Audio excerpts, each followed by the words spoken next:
तो हेलो बच्चों, कैसे हैं आप लोग। आपका स्वागत है हमारे YouTube channel MT science experiment में। तो इससे पहले यानी कि हम लोगों ने पिछली कक्षा में यानी कि पढ़ लिया था यानी कि गोलीय दर्पण के लिए किरण आरेख की बनावट। तो अब हम बात करेंगे यानी कि गोलीय दर्पण द्वारा प्रतिबिंब का बनना, यानी कि गोलीय दर्पण में प्रतिबिंब कैसे बनता है। तो हम दोनों दर्पण की बात करेंगे, अवतल दर्पण की बात करेंगे और उत्तल दर्पण की बात करेंगे। दोनों दर्पण द्वारा प्रतिबिंब कैसे बनता है तो पहले हम लिख लेते हैं यानी कि गोलीय दर्पण द्वारा प्रतिबिंब का बनना। आप लोग हेडिंग कर लेंगे।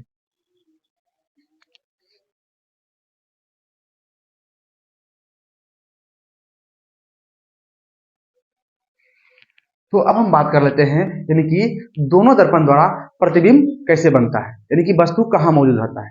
तो चलिए पहले पिक्चर समझते हैं, उसके बाद बारी बारी से सबका क्या करेंगे, अध्ययन करेंगे। तो पहले पिक्चर हम बना के थोड़ा सा देखते हैं। जैसे ये मेरा क्या हो जाएगा, अवतल दर्पण हो जाएगा। ठीक है, ये क्या हो जाएगा, अवतल दर्पण। तो इसमें कितनी स्थिति होती है,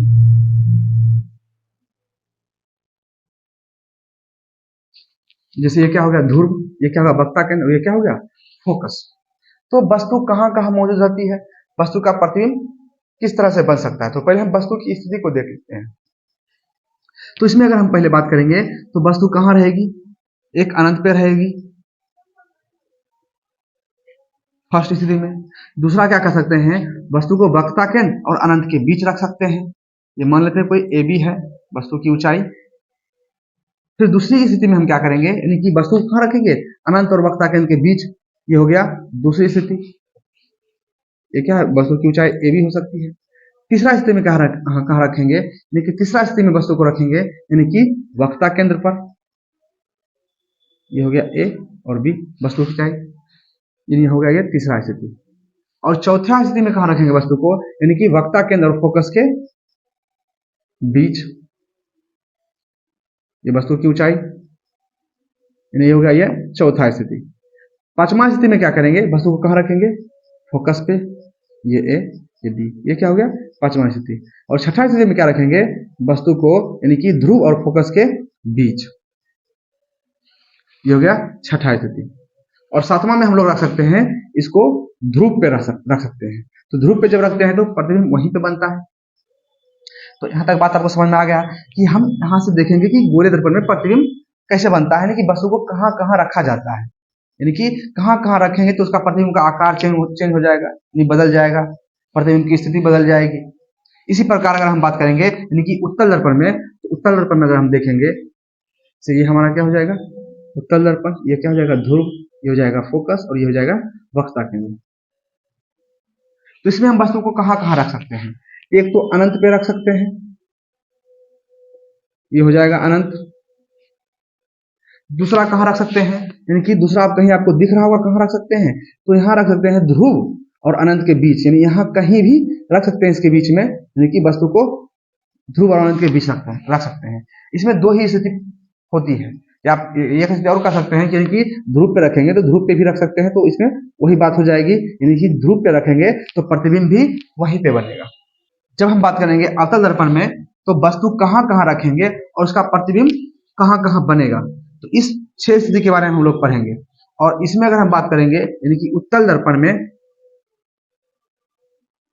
उत्तल दर्पण में बात करेंगे तो हम वस्तु को दो तरह से रख सकते हैं, एक अनंत पे रख सकते हैं, दूसरा ध्रुव और अनंत के बीच रख सकते हैं। यहाँ तक आपको बात समझ में आ गया। बारी बारी से हम लोग इसके बारे में पढ़ेंगे। तो आप लोग पहले हेडिंग कर लीजिएगा कि अवतल दर्पण द्वारा बना प्रतिबिंब। तो इसको हम क्या करते हैं, पहले मिटा देते हैं और बारी बारी से यही स्थिति को हम लोग क्या करेंगे, पढ़ेंगे। तो पहले हम लोग बात कर लेते हैं अवतल दर्पण में कि प्रतिबिंब कहाँ बनता है, प्रतिबिंब की विशेषता क्या होती है, वस्तु कहाँ मौजूद होता है। चलिए फर्स्ट हम बात कर लेते हैं पहले, यानी कि अवतल दर्पण।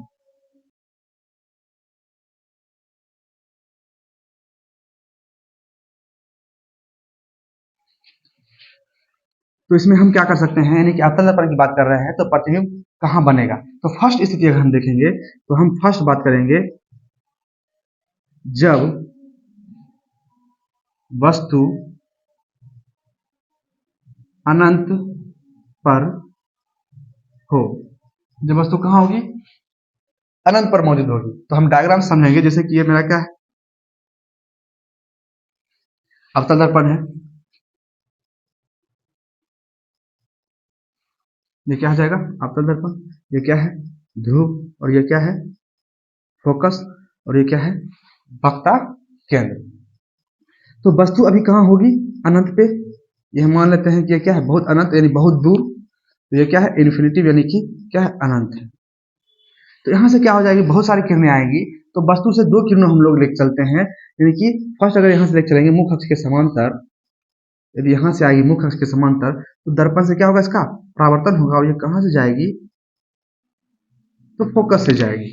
दूसरी किरण की अगर हम बात करें, यही अगर आएगी दूर से दर्पण पे अगर ऐसे पड़ेगी यानी कि मुख्य अक्ष के समांतर आएगी, तो ये दर्पण से परावर्तन के बाद कहाँ से जाएगी फोकस से जाएगी, और वस्तु का प्रतिबिंब कहाँ बनेगा फोकस पे। तो हम लोग प्रतिबिंब कार्य में पढ़े हुए हैं कि जब प्रकाश की किरणें, ठीक है, यानी किसी बिंदु स्रोत से आती प्रकाश की किरणें या वस्तु से आती प्रकाश की किरणें दर्पण से परावर्तन के बाद जिस बिंदु पर मिलती है उसे उस वस्तु का या उसे उस बिंदु स्रोत का प्रतिबिंब कहते हैं।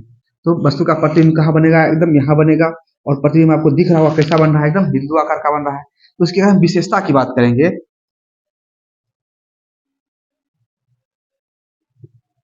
विशेषता तो हम लोग पीछे पढ़ चुके हैं यानी कि प्रतिबिंब वास्तविक प्रतिबिंब क्या होता है, आभासी प्रतिबिंब क्या होता है, किसे पर्दे पर प्राप्त किया जा सकता है। तो यहाँ जो प्रतिबिंब बन रहा है दर्पण के सामने बन रहा है, तो जो भी प्रतिबिंब दर्पण के सामने बनता है वो सारे प्रतिबिंब क्या होते हैं वास्तविक होते हैं, जिसे हम क्या कर सकते हैं पर्दा पर प्राप्त कर सकते हैं। तो ये प्रतिबिंब क्या होता है उल्टा होता है। तो हम लिख देते हैं कि फर्स्ट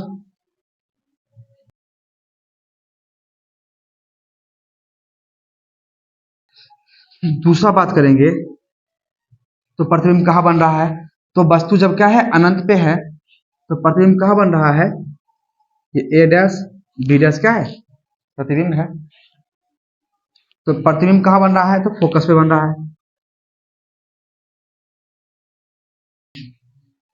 तीसरा की अगर हम बात करेंगे तो जो प्रतिबिंब है उसका आकार एकदम बहुत छोटा यानी कि बिंदु आकार का बन रहा है, और वस्तु बहुत बड़ा आपको दिख रहा होगा, यानी कि हम यहाँ लिख सकते हैं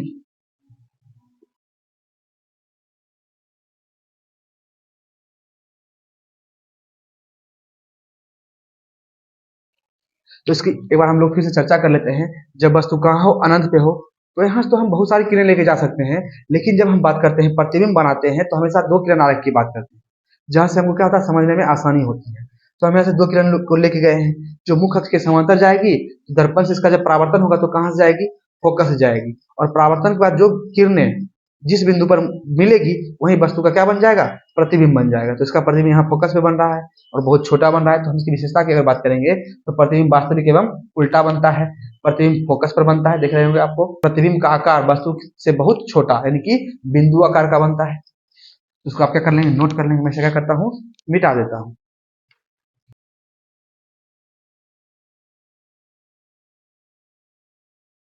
अब हम बात करते हैं दूसरी स्थिति की, जब वस्तु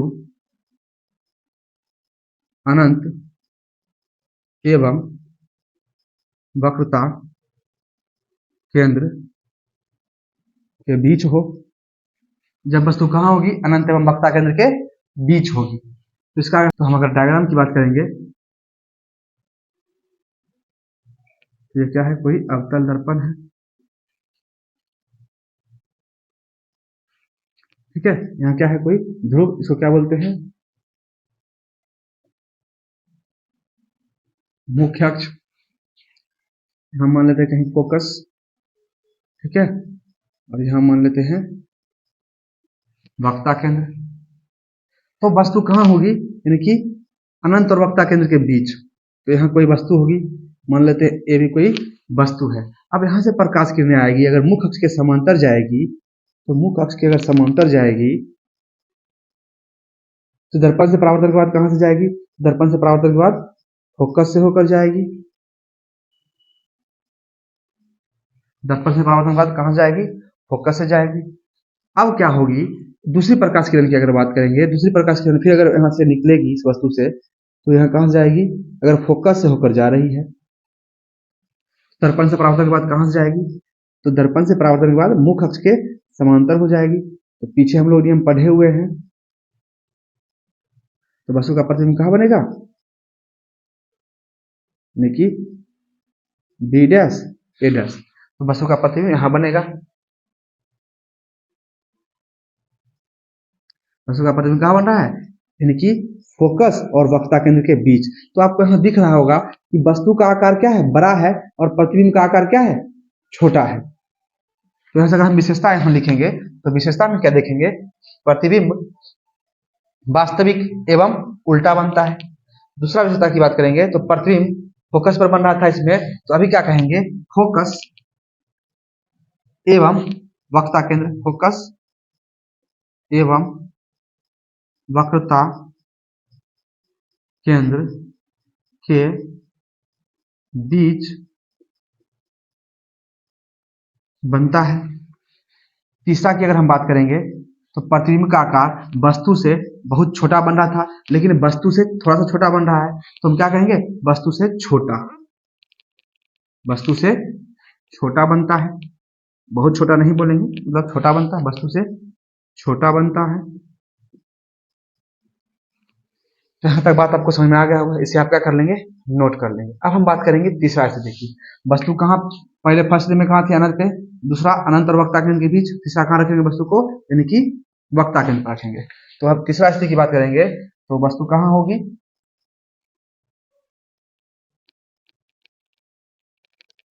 वस्तु वक्रता केंद्र पर हो। जब वस्तु कहाँ हो, वक्ता केंद्र पर हो। तो इसको हम क्या करते हैं, मिटा देते हैं, इसी में हम लोग क्या कर लेंगे, बना लेंगे।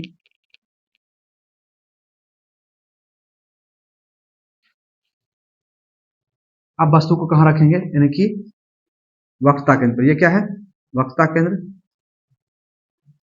वस्तु यहाँ है। तो मान लेते हैं ए भी कोई वस्तु है। अब यहाँ से क्या आएगी, प्रकाश किरणें आएगी, यानी कि यहाँ से दर्पण पर पड़ेगी। तो दर्पण पड़ने के बाद क्या हो जाएगी, जब मुख अक्ष के समांतर प्रकाश किरण जा रही है, दर्पण से परावर्तन के बाद कहाँ जाएगी, फोकस से किरण आ रही की बनावट में हम लोग क्या करेंगे, ये सब हम पढ़े हुए हैं। दूसरा अगर हम बात करेंगे, यानी कि जब प्रकाश किरण फोकस से होकर आएगी, ठीक है, जब प्रकाश किरण क्या हो जाएगी, फोकस से होकर आएगी, तो क्या हो जाएगी, ये मुख अक्ष के समांतर हो जाएगी। तो ये क्या हो जाएगी, मुख अक्ष के समांतर। तो वस्तु का जो प्रतिबिंब होगा वो कहाँ बनेगा, तो वस्तु का प्रतिबिंब जो होगा यानी कि वक्ता केंद्र पर ही बनेगा।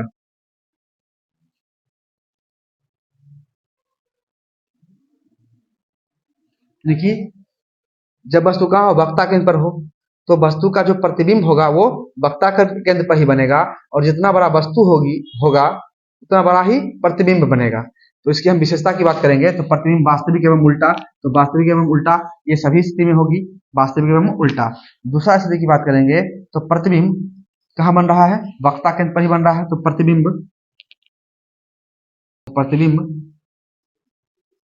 वक्रता केंद्र पर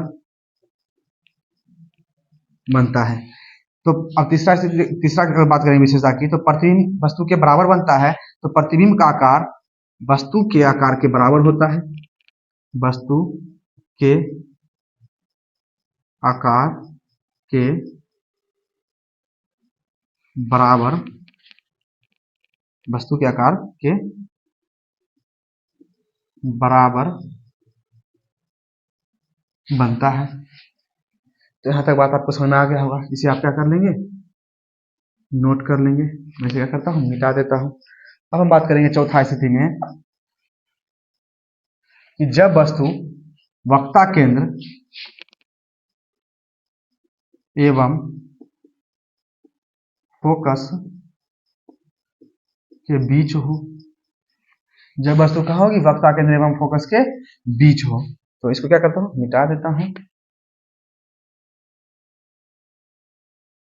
मान लेते हैं ये क्या है, वक्ता केंद्र है, और ये क्या है, फोकस है। वस्तु क्या करते हैं, वक्ता केंद्र और फोकस के बीच रखते हैं। तो मान लेते हैं यहाँ कोई वस्तु क्या करते हैं, ए बी वस्तु को रख देते हैं। अब यहाँ से एक किरण जाएगी, तो एक किरण जाएगी मुख अक्ष के समांतर, तो दर्पण से परावर्तन के बाद कहाँ से जाएगी, दर्पण से परावर्तन के बाद फोकस से होकर जाएगी, ठीक है। अब दूसरी किरण की बात करेंगे। जब दूसरी किरण को लेके जाएंगे तो ये अगर फोकस से होकर जा रही है, ठीक है, तो दर्पण से परावर्तन के बाद क्या हो जाएगी, मुख अक्ष के समांतर हो जाएगी। तो क्या करेंगे, मुख अक्ष के समांतर कर देंगे। तो प्रतिबिंब कहाँ बनेगा, यानी कि प्रतिबिंब जो बनेगा वक्ता केंद्र और अनंत के बीच बनेगा। ये क्या बन जाएगा, बी डैश ए डैश। क्या बन जाएगा, बी डैश ए डैश। तो अब हम इसकी विशेषता की अगर हम बात करेंगे तो प्रतिबिंब वास्तविक एवं उल्टा ही बनता है। प्रतिबिंब वक्ता केंद्र और यहां लिख देंगे अनंत के बीच बनता है। वक्ता केंद्र एवं अनंत के बीच बनता है। तीसरा विशेषता की बात करेंगे तो प्रतिबिंब का आकार वस्तु के आकार से बड़ा, ये आपको क्या विशेषता दिख रहा होगा, यानी इससे बड़ा। तो प्रतिबिंब का आकार वस्तु के आकार से बड़ा बनता है। तो यहां तक बात आपको समझ में आ गया होगा। इसको आप क्या कर लेंगे, नोट कर लेंगे। अब हम बात करेंगे यानी कि पांचवा स्थिति की। तो जब वस्तु यानी कि अब वक्ता केंद्र फोकस के बीच हो गया, अब वस्तु कहाँ रखेंगे, यानी कि फोकस पर रखेंगे। तो जब वस्तु कहाँ हो, यानी कि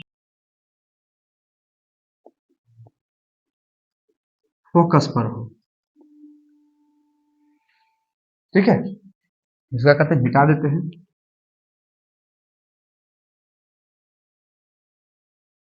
इसको बना लेते हैं, मान लेते हैं क्या है फोकस, यहाँ क्या है वक्ता केंद्र, ये क्या है फोकस। तो अब वस्तु कहाँ होगी, फोकस पर होगी। तो वस्तु क्या बनाते हैं, फोकस पर बना देते हैं। मान लेते हैं ए बी वस्तु की ऊंचाई या कोई वस्तु होगी। तो जब प्रकाश किरणें यानी कि मुख अक्ष के समांतर जाती है तो ये दर्पण से परावर्तन के बाद कहाँ जाती है, यानी कि फोकस से होकर जाती है।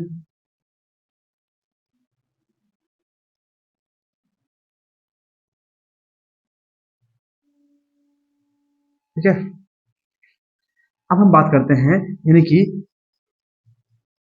वक्ता केंद्र की, ये वक्ता केंद्र है। अब जब क्या होगी, यहाँ से और किरणें निकलेंगी तो यहाँ से क्या होगी, लंबत इस पे पड़ेगी।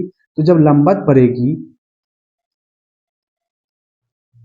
यानी कि 90 बनेगा। तो ये जब लंबत पड़ेगी तो परावर्तन के बाद कहाँ से जाएगी, तो परावर्तन के बाद क्या हो जाएगा, सॉरी वक्ता केंद्र से जाएगी। तो परावर्तन के बाद कहाँ जाएगी, यानी कि वक्ता केंद्र से जाएगी।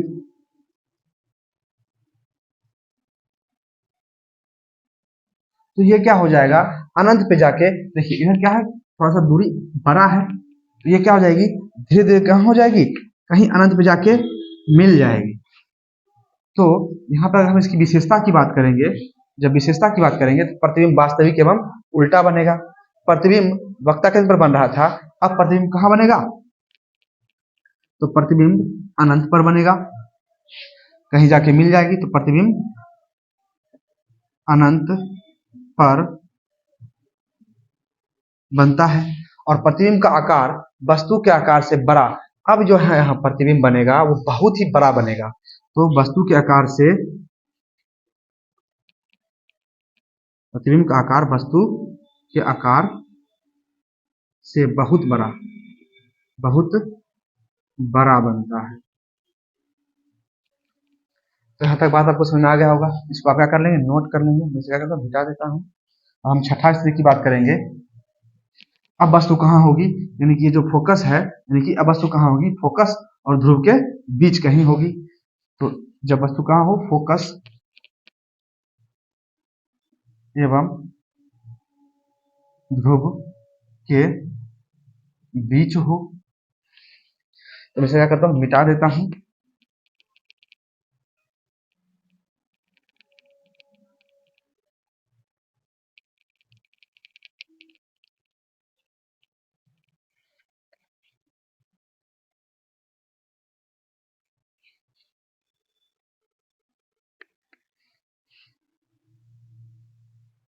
ये क्या है, ध्रुव है, ये क्या होगा फोकस, और ये क्या होगा वक्ता केंद्र, और ये क्या है मुख अक्ष।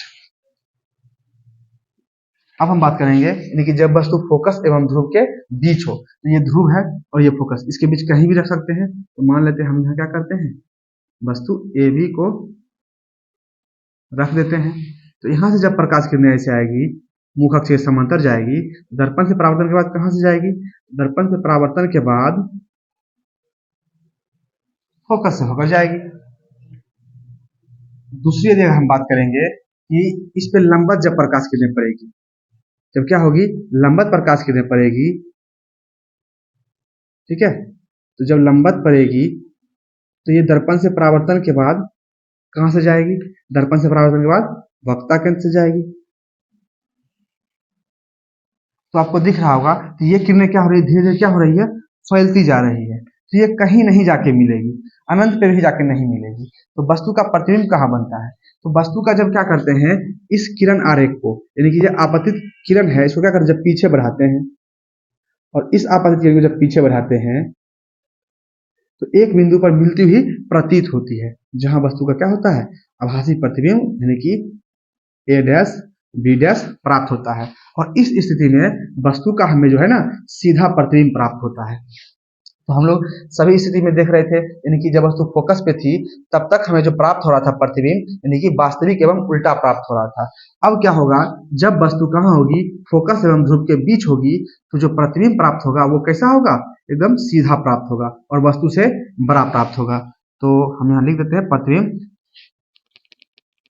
आभासी या काल्पनिक लिख सकते हैं, आभासी, यहाँ उल्टा लिख रहे थे, अब लिखेंगे सीधा, सीधा बनता है। प्रतिबिंब अनंत पे बन रहा था, अब प्रतिबिंब यहाँ कहाँ बनेगा, दर्पण के पीछे बन रहा है। तो प्रतिबिंब दर्पण के पीछे बनता है। तीसरा विशेषता की देखेंगे तो प्रतिबिंब का आकार वस्तु के आकार से बहुत बड़ा नहीं, वस्तु के आकार से बड़ा बनता है, वस्तु के आकार से बड़ा बनता है। यहां तक बात आपको समझ में आ गया होगा। आप इसको क्या कर लेंगे, नोट कर लेंगे। अगर सातवां स्थिति देखेंगे, यानी कि जब वस्तु कहाँ पे हो, ध्रुव पे हो, यदि वस्तु को क्या रखेंगे, ध्रुव पे रखेंगे, तो प्रतिबिंब भी कहाँ बनेगा, ध्रुव पर ही बनेगा। और प्रतिबिंब की स्थिति क्या होगी, यदि ध्रुव पे ही होगी, और प्रतिबिंब आभासी बनेगा या सीधा बनेगा। तो प्रतिबिंब कैसा बनेगा, यानी कि आभासी बनेगा, और प्रतिबिंब जो होगा वस्तु के आकार के बराबर होगा। यहाँ तक बात आपको समझ में आ गया होगा। इसको आप क्या कर लेंगे, नोट कर लेंगे। मैं इसे क्या करता हूँ, मिटा देता हूँ। अब हम बात करें, तो हम बात करेंगे दूसरा, यानी कि उत्तल दर्पण द्वारा बना प्रतिबिंब एवं उसकी विशेषता। इसमें हमारा फर्स्ट क्या हो जाएगा, फर्स्ट लिखेंगे जब वस्तु अनंत पर हो, यानी वस्तु कहाँ रहेगी, अनंत पे। तो हम देखते हैं इसका डायग्राम कैसे बनेगा। तो ये क्या है, कोई उत्तल दर्पण है, इसका फोकस किधर रहता है, इधर, और यहाँ वक्ता केंद्र। तो वस्तु कहाँ रखेंगे, अनंत पे रखेंगे। तो जब अनंत पे रखेंगे तो इससे क्या होगी, समांतर प्रकाश किरण निकलेगी, यानी कि मुख अक्ष के समांतर। तो मुख अक्ष के समांतर प्रकाश किरण जब जाएगी तो दर्पण से परावर्तन के बाद क्या हो जाएगी, उसी माध्यम में इसे निकल जाएगी। फिर यहां से अगर देखेंगे तो ये कैसे होगी, ऐसे निकल जाएगी। तो प्रतिबिंब कहाँ बनता है, तो हम देखते हैं कि ये जो परावर्तित किरण है, ठीक है, यानी कि परावर्तित किरण है, इसको जब पीछे की ओर बढ़ाते हैं, यानी कि जब क्या करते हैं, पीछे की ओर बढ़ाते हैं, तो एक बिंदु पर जाके क्या होती है, मिलती हुई प्रतीत होती है, जहां वस्तु का प्रतिबिंब क्या होता है, हमें प्राप्त होता है। यानी दर्पण के पीछे वस्तु का प्रतिबिंब प्राप्त हो रहा है। तो प्रतिबिंब कैसा बनेगा, प्रतिबिंब आभासी एवं सीधा बनता है, प्रतिबिंब दर्पण के पीछे बनता है, प्रतिबिंब का आकार वस्तु के आकार से बहुत ही छोटा बनता है, प्रतिबिंब के आकार से बहुत छोटा, यानी हम कह सकते हैं बिंदु आकार, बिंदु आकार का बनता है, ठीक है। तो यहां तक बात आपको समझ आ गया। इसको आप क्या कर लेंगे, नोट कर लेंगे। इसमें हम लोग बात करेंगे यानी कि दूसरा स्थिति, इसको यार मिटा देते हैं।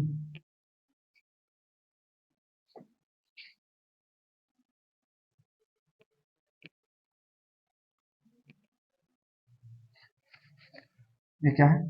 फोकस। अब हम बात करेंगे जब वस्तु कहाँ हो, यानी कि ध्रुव और अनंत के बीच। तो जब वस्तु अनंत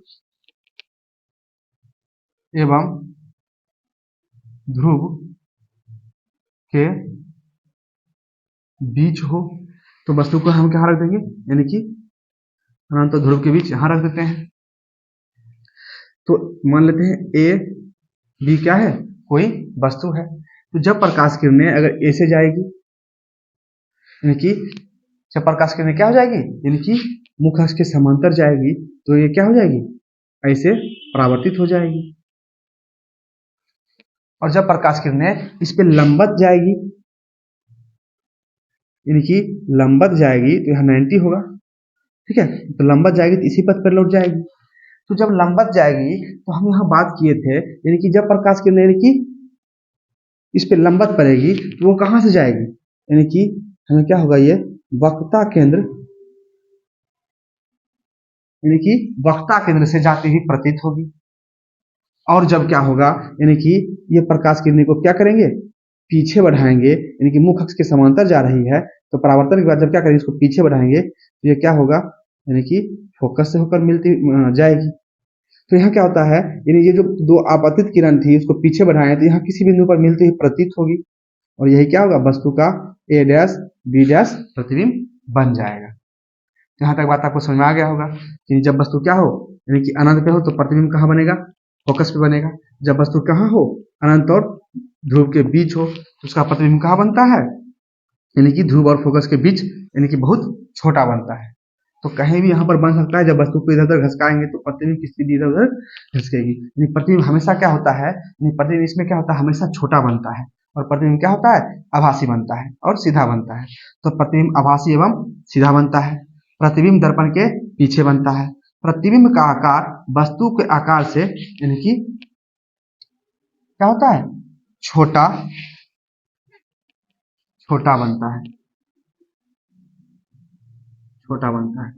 तो हमें हमेशा, यानी कि अगर हम बात करेंगे उत्तल दर्पण में, हमें हमेशा वस्तु से छोटा प्रतिबिंब ही प्राप्त होता है। यहाँ तक बात आपको समझ में आ गया होगा। इसे आप क्या कर लेंगे, नोट कर लेंगे। इसके बाद हम लोग पढ़ेंगे यानी कि अवतल दर्पण का उपयोग एवं उत्तल दर्पण का उपयोग।